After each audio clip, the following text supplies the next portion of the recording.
Eu sou Vanessa Figueira e hoje a conversa em dia será preenchida com o jornalista, o escritor e o repórter de guerra Luís Castro. Vamos conhecê-lo.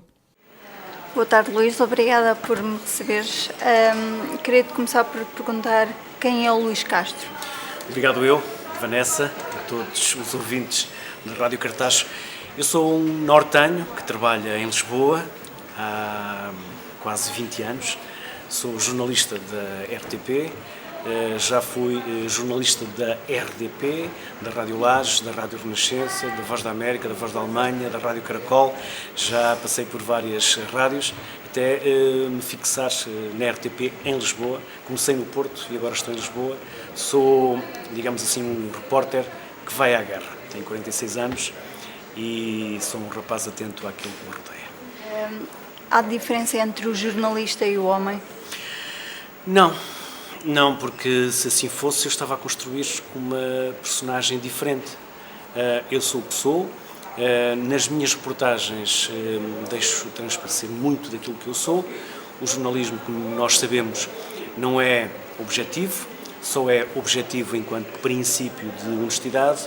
Ora, se há aqui uma carga de subjetividade, se é o meu olhar perante o acontecimento, também estão aqui os meus valores, a minha cultura, aquilo que eu sou e aquilo que eu penso da vida e de tudo aquilo que me rodeia, que depois constrói a reportagem e a forma como eu vi esse mesmo acontecimento, como eu vi a forma que deveria ter para poder contar aquilo que vi. Há várias áreas no jornalismo, no entanto, quanto a mim, escolheste a mais difícil, se calhar, que é o jornalismo de guerra. Porquê? Olha, primeiro, eu já trabalhei em desporto, já fiz um programa que passou há muitos anos na RTP chamado Sem Limites, portanto, desportos e aventuras. Fiz política na Antena 1, fui editor de política, já fiz praticamente de tudo no jornalismo. Mas, na verdade, aquilo que eu gostava mesmo era de um dia ter uma oportunidade de ser um repórter de guerra, poder cobrir situações de conflito. Essa oportunidade surgiu em 1998, quando eu fiz uma viagem ao Zaire a acompanhar o secretário de Estado das Comunidades, então José Lelo.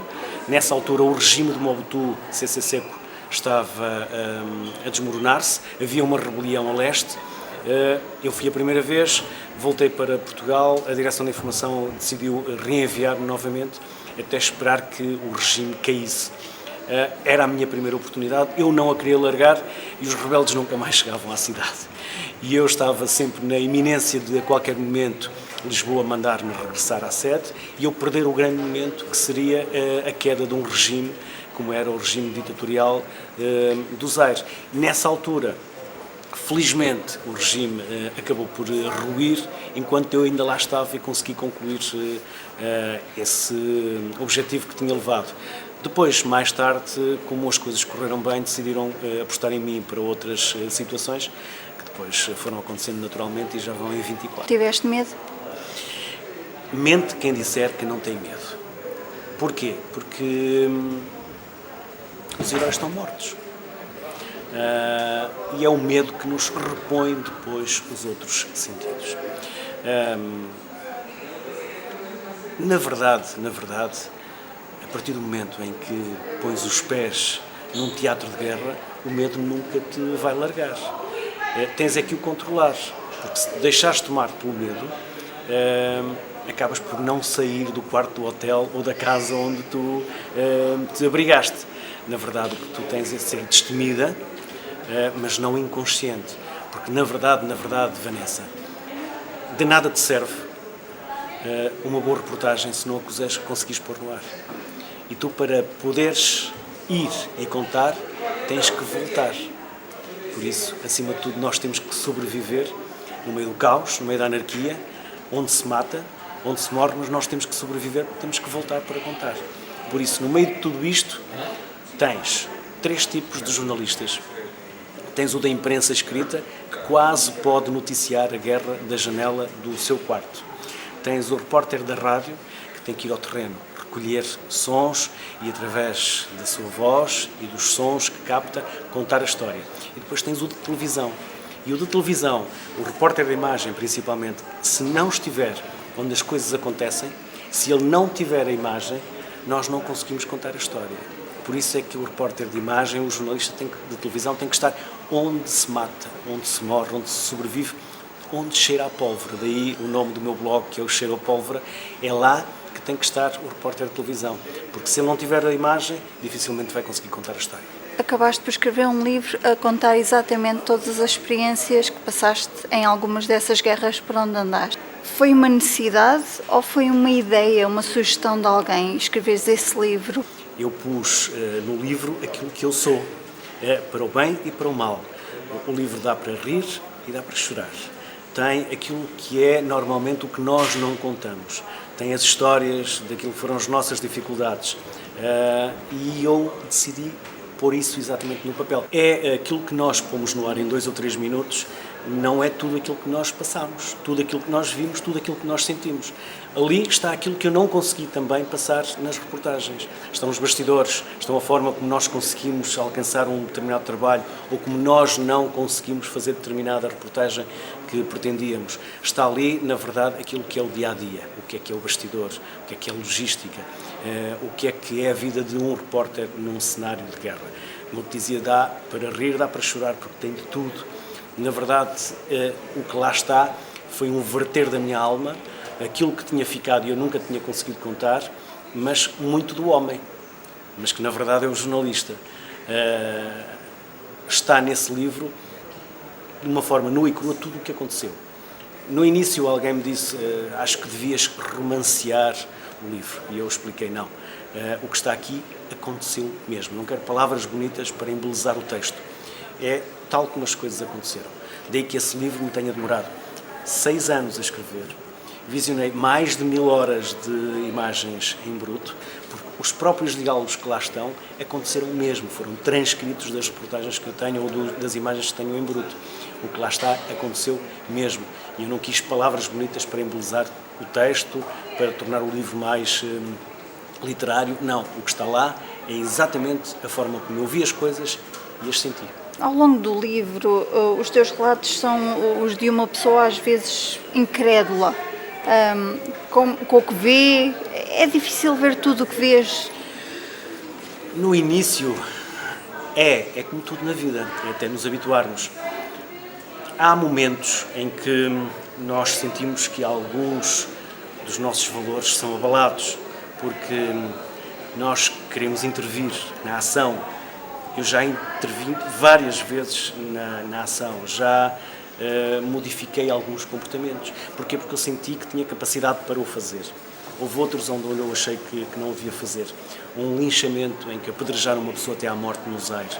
Era uma multidão em fúria. De nada me servia ir lá e tentar salvar aquela pessoa. Iria acontecer exatamente o mesmo. Mas em Angola, não. Em Angola agarrei num bebé que estava moribundo, a morrer à fome, e fiz com que lhe dessem as condições necessárias para que ele pudesse sobreviver.